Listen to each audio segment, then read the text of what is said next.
clients? I I love some of my clients. They're all great. They're all wonderful. Oh, definitely. Definitely. I think that we were dying to do this episode only because we're hearing a lot from our customers and what they've had to put up with. So we thought, we need to give a little advice because it has been a long 18 months and we figured we better get in there. So I'm BJ Flagg. And I'm Rich G, and this is episode 203. Why are customers getting worse today? I love it. Um, we've been talking to a lot of our clients, and everyone's got this kind of top of mind right now. Yeah. And by the way, we're talking about some customers. We're not talking about everyone, but a lot of my business clients are asking me about this. They're saying, a lot of our conversations are about problem customers or problem clients and how to deal with them. So BJ and I thought we'd do a podcast on it. Yeah, more like a how to solve. Yeah, how to solve each one. Yeah, we're gonna give you the gritty stuff first, and then we'll do the solving. Cool. Well, tip one is, honestly, customers are feeling a bit more entitled today. As the population increases and we feel more like a number or like a stranger, we want to make ourselves known. And if there's an opportunity out there, we will. We want to stand out from the crowd. Oh, yeah. Oh, yeah. And you know what? As each class of customers moves up the financial ladder, they want to feel special. They want to feel recognized for their patronage to your business. So they do feel entitled. Yeah, it's many customers like to go to establishments that fawn over them, and they like that salespeople are there to, in parentheses, serve them. So, Yeah. how to solve this? Here's how to solve it, because there are some customers, we're not saying all, there are some people out there that try to treat your staff like they're there to serve them. You don't have to be their servant, but you do have to, and be very polite when you're dealing with customers, especially if they have a problem. You also have to be aware of their requests. You can't just, how many times you've been in a store where you've gotten blown off by, someone that works there.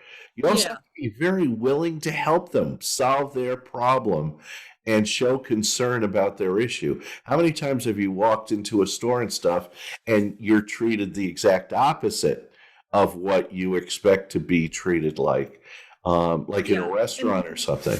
Right. And those are all customer service issues. A lot of, yes, they might be coming in there with an attitude themselves, but if you maintain a consistent behavior toward good service, don't change it. They'll get the message.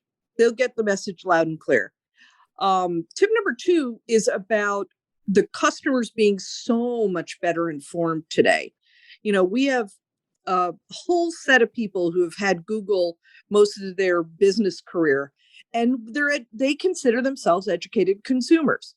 And I'm stressing that they consider themselves an educated consumer. We have to kind of counteract that and try to understand, what do they know? Yeah, they may not check their sources, but No.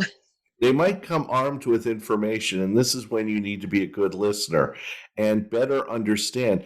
This happens a lot with my clients, where customers will go on the web and check the price for certain parts and stuff that they're installing. They go, "Why are your prices so much more expensive?" And they have to explain it. What people don't realize is they're running a business.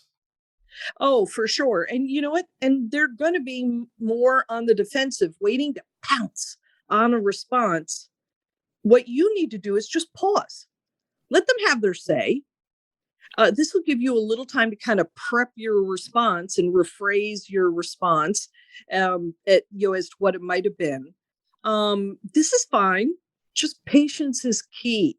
Let them go out on the limb, and then you can have a discussion. The way we feel you need to solve something like this is just you need to be more direct and more transparent to each client and acknowledge that their information, right? You can acknowledge it, validate it, but then start explaining your product from that point. And you'll notice a big difference, because if you treat them as an educated consumer, you're on another plane. And if they start to falter, that's their own business. But, Yeah, you know, it's huge. Like I have a client where they're installing a part or something, and the person goes, "Well, I checked, and that part costs this much. Why?" And they have to politely explain, "Well, first of all, we had to have people order your part. We had to have someone go pick up your part. We had to have someone transport the part to your home and install it. And we also guarantee the part, and we have, if anything yeah, goes wrong, we're responsible for the part." So all of those things add a cost to the part. Now, if you just want to order the part and do all of those areas, that's fine. But and people do ask that. I'll just get the part. It's like, well, that's not how I work. I don't know if that'll be the right part. I don't know if it's made by the same manufacturer. People don't think this through. They really don't. right, right. And in the world of DIY, you really have to step back for a sec and say, I need professionals for certain things. Yeah. And and that, in the service industry, that comes up really big. They will sit there and say, oh no, we don't need servers, you could just leave an iPad on the table and we'll put everything in. Oh really? You do need a server occasionally. So it's interesting. It's a little area that a lot of businesses are having to deal with. Yeah. Tip 3, customers are also used to what I call Amazon time. Uh, Right. Companies like Costco and Amazon will take almost anything back if you want to return it, but it might be a bit more sticky for your business. Yeah, and in addition, Amazon delivers in 2 days. Why can't you guys do that too? We'll have clients who will say, but I want the email to go out even though I've made 17 changes. And they don't understand that someone's literally typing as fast as they possibly can to correct and do all what you need done. But it wouldn't be wise to put out a product that's not complete or accurate. So, So that is an area. so how to solve this problem?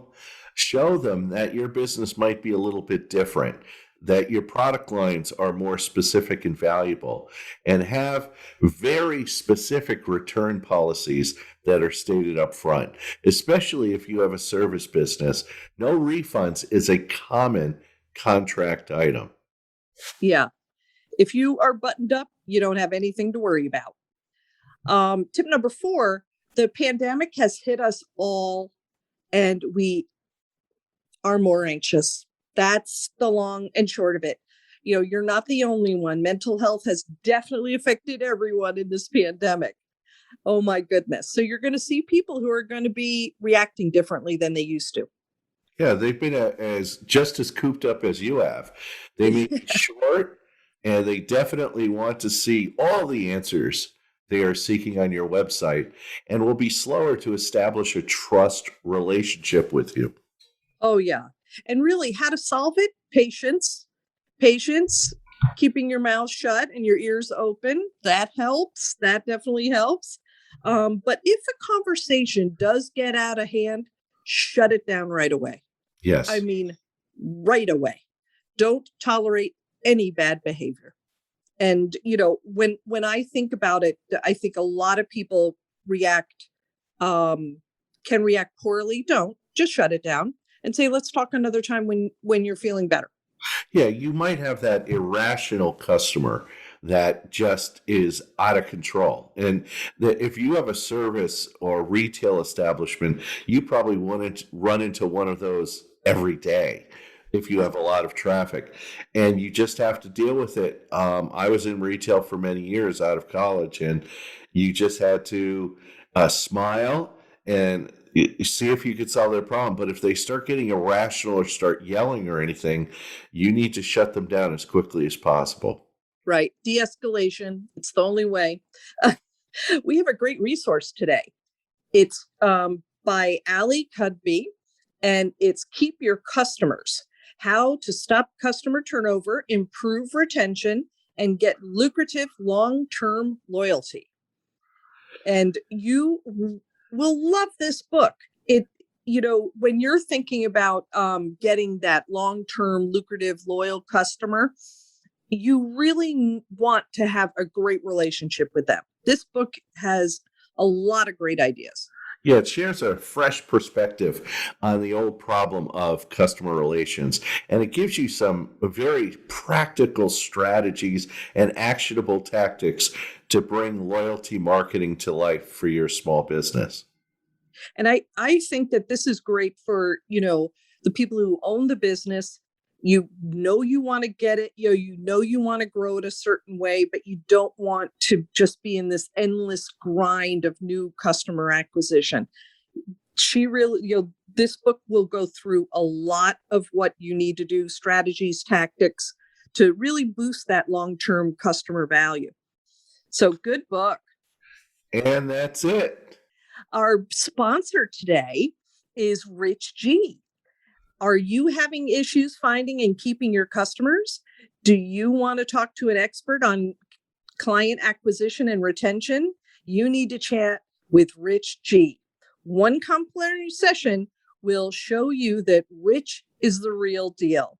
He's helped hundreds of entrepreneurs and business people grow and excel faster than they ever thought.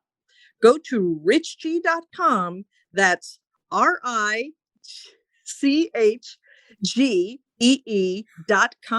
to grab a free session with Rich to see how he can help you win that target client.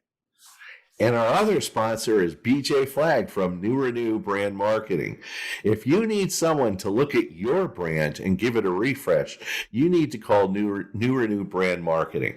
They have the outside the bubble perspective to understand what you want and what your customers are really looking for. So if you want qualified professionals to brand or rebrand your business, reach out to BJ today. That's NURENU.com. Thank you to our producer, editor, and king of creative, Richard Scalzo, the man who makes everything happen with our podcast, bringing you the best small business podcast every Tuesday with over 200 podcasts, and we've never missed a week. Have an unbelievable 2021. Catch you later.